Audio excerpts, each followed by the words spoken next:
I was 13 when I found out, and at first I really didn't know what cancer was. Anna was a cheerleader and came to me. She's like, "Mom, I got a bump on my arm. It hurts."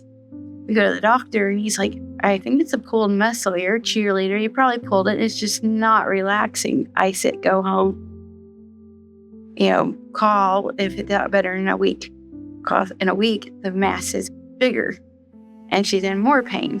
Does an ultrasound, still don't know what it is. So finally get the MRI. That's when they say it's a tumor. And they're like, "This is out of our zone. We're going to send you to Fort Wayne." And they're the ones who said it is a sarcoma. You try to be optimistic, but it's hard because on one point they tell you, "You caught it early. This is good. It hasn't spread." And then in another thing, they also tell you it's aggressive. So in the beginning, you don't know what's going to happen. They combined, I think, 6 procedures into 2 surgeries, basically in 2 days, because they wanted to get everything done as quickly as possible. And then she started chemo. At first, it was hard to understand a lot of it, but eventually I started understanding it as time goes forward. Chemo can give you, can make you very nauseous, weak, tired, sleepy. She was in pain all the time. People don't realize that chemo causes sores from your lips through the whole intestinal tract. And that is extremely painful. Often between those rounds, Anna was not recovering quickly enough. They healed by giving me blood transfusions and platelets. When we'd go inpatient, she's like, she would request all her meds ahead of time and that her plan was just to sleep it off, because she was so miserable the entire time. When I first came to Cancer Resources, I honestly didn't know what to expect. I had actually just got on Google and Googled, resources, because we were new to this. It was scary, and I just called not knowing what to expect. I was like, all I know is I need help in whatever form I can get, because this is already hard, and I know it's going to get harder.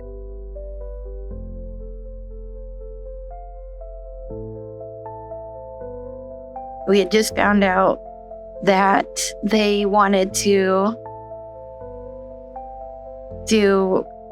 they started as a new elective procedure to protect their fertility.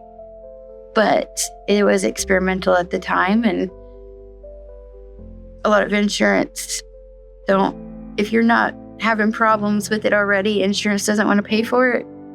So they told us ahead of time, like, we're going to combine all these procedures together to cut costs, but they may not pay for this part because it's not considered essential.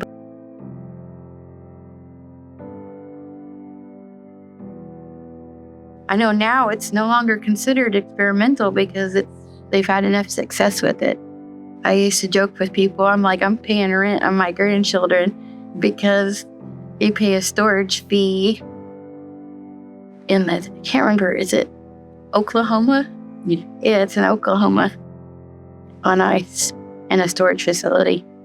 That was the one thing Cancer Resources helped us with, is to cover this procedure, because at the time we didn't know, I'd quit my job to take care of her, and I knew one thing was I was not going to let money keep her from getting this done. And then it was like a weight off my shoulders when Cancer Resources said, "Hey, we will cover that cost." I've been cancer-free for almost 5 years. When she was in chemo, I had to quit my job completely. She was on Medicaid. It did help with many of the bill sides of it, but it didn't cover living expenses and travel expenses and those kind of expenses. You rely on help from others. And it's very hard to ask for help. because at some point, some people get tired of helping. Cancer Resources does help with like travel expenses and even just support. Like, it's like a community that you're not alone. You have somebody there, somebody who knows who you're going through or what you're going through.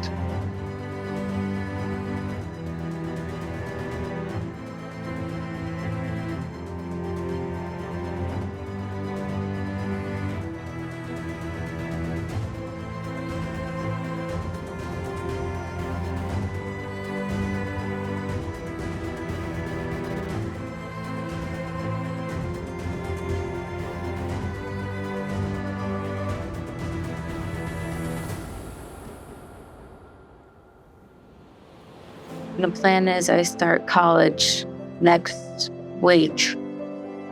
I'm going to Manchester University to continue my studies. I'm going for physical therapy to help kids gain the strength that